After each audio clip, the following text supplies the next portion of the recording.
Good morning, शुभ सकाळ. तर चला, आपली शाळा भरलेली आहे.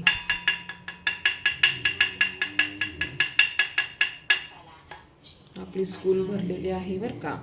तर आपण आज बनवणार आहोत मुळ्याचे पराठे. तर मी त्यासाठी इथे मुळा किसून घेतलेला आहे. हा मुळा किसलेला आहे. कोथिंबीर बारीक कट करून घेतलेली आहे. तर मुळ्याचा पराठा कुणाकुणाला आवडतो.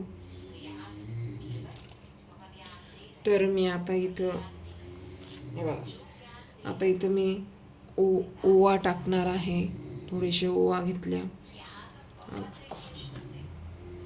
जिरं घेतलेलं आहे. जिरं, थोडं हळद पावडर, थोडी, जास्त नाही, आणि नंतर मीठ, चवीचं मीठ आणि महत्त्वाचं मीठ.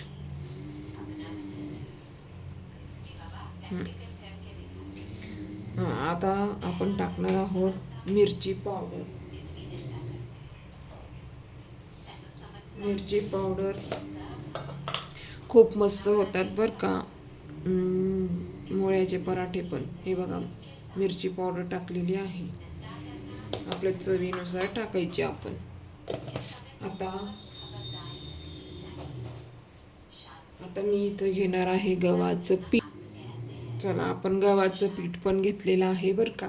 गव्हाचं पीठ आता मस्त हे निंबू टाकून घेऊयात. आणि निंबूच्या बिया काढून घेते मी. तर चला, बी काढून घेतलेली आहे. तर चला, कुणाच्या तोंडाला पाणी सुटलेलं आहे तर बघा, मस्त असं लिंबू टाकून घेऊया. अर्धा लिंबू पिळून घ्यायचा, मस्त छान लागतात मग त्या. तर चला, कुणाच्या तोंडाला पाणी सुटलंय, चला आवरा पटापट पाणी तोंडातलं.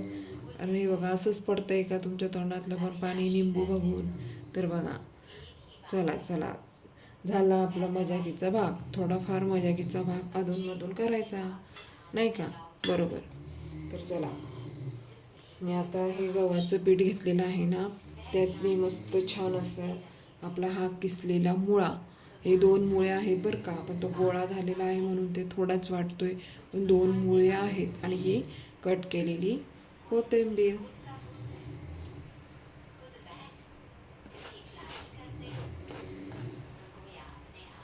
हिवाळ्यातच खायची मजा असते मेथीचे पराठे, परत मुळ्याचे पराठे. हिवाळ्यात छान येतात ना ते, त्यामुळे. रोज रोज जेवणाबरोबर तरी किती खाणार ना मुळा. रोज तर खातोच, पण हे छान लागतं असं एकदम एखादी वेळ केलं की. तर चला, पाणी टाकायची घाई करायची नाही, कारण ह्या ज्या मुळातलं पाणी राहतं ना, त्यालाच थोडंसं असं हे करून दाबून त्यात मळायचं. पाणी लागतं थोडंसंच टाकायचं. नंतर मी असा गोळा केला.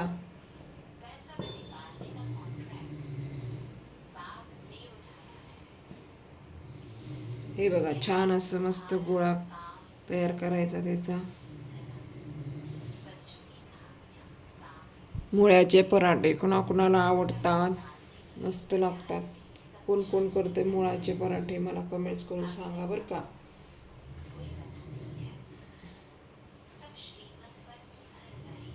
तर बघा, असा गोळा मस्त याचा छान असा गोळा करून घ्यायचा. बघा, मी हा गोळा पूर्ण तयार केलेला आहे. मस्त आपण छान असे पराठे करून घेऊयात. बघायचे आहेत ना तुम्हाला? तर चला, गोळा तर तुम्ही बघितलेलाच आहे. तर आता चला, पटकन लाटून घेऊया. तर आपल्या घरात टोमॅटो सॉस असला तर त्याच्यासोबत खायचं. नाही तर मग आपली चटणी वगैरे बनवलेली असते आपण, शेंगदाण्याची म्हणा किंवा तिळीची, तर त्याच्यासोबत चालतं बरं काय खायला. तर मी काय पोरांना हेच देणार आहे, टोमॅटो सॉस देणार आहे टिफिनला. आणि मुळीचा पराठा, मुळ्याचा पराठा आणि टोमॅटो सॉस देणार आहे. कारण मुलांना चटणी वगैरे नाही खाणार ते.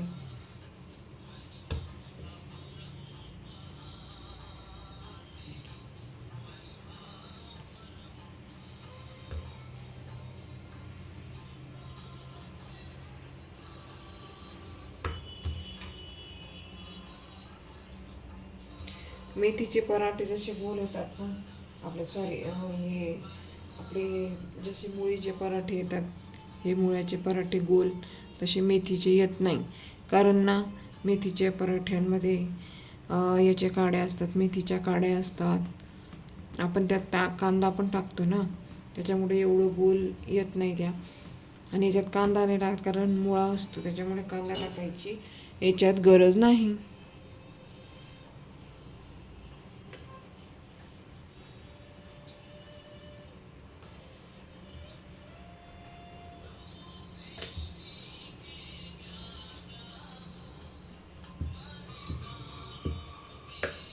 आणि छान लागतात बरं काय, गरम गरम पण मस्त लागतात. आणि टिफिनला देण्यासाठी तर खूपच छान, आणि सगळेजण आवडीने खातात.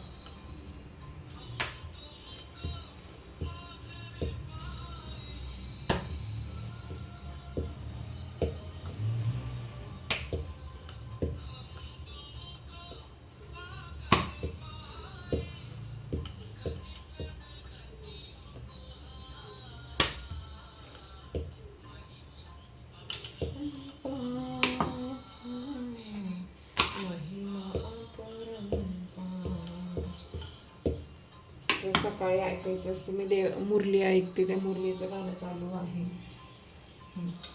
तर बघा, मी तूप टाकते, मस्त असं छान घरी केलेलं तूप आहे माझं.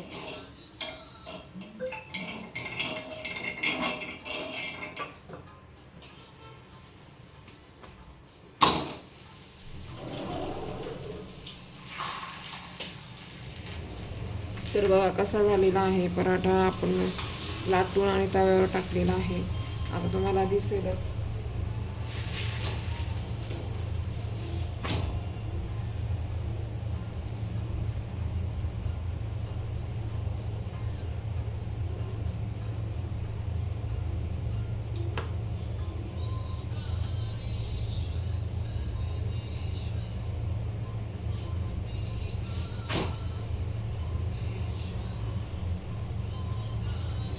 त्याचा सुगंध तर इतका छान येतोय ना, खूप मस्त.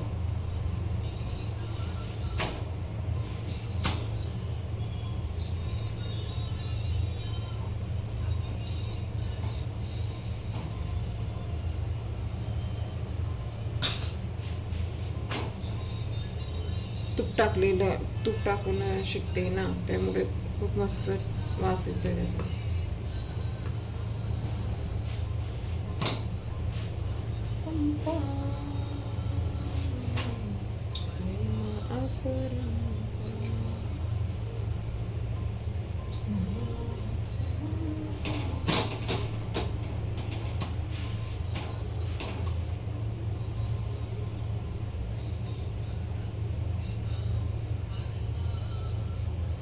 बघा, आपल्या मुळ्याचा पराठा तयार झालेला आहे.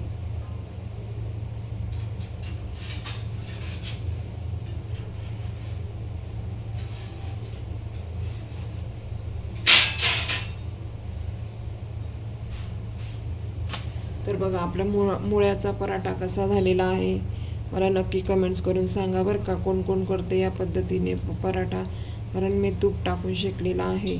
तर खूप मस्त वास येतोय. पण येतात का खायला? या चला पटापट. कोण कोण येणार आहे टेस्ट करायला, कोण कोण येणार आहे चव घ्यायला, कोण कोण येणार आहे मला नक्की कमेंट्स करून सांगा.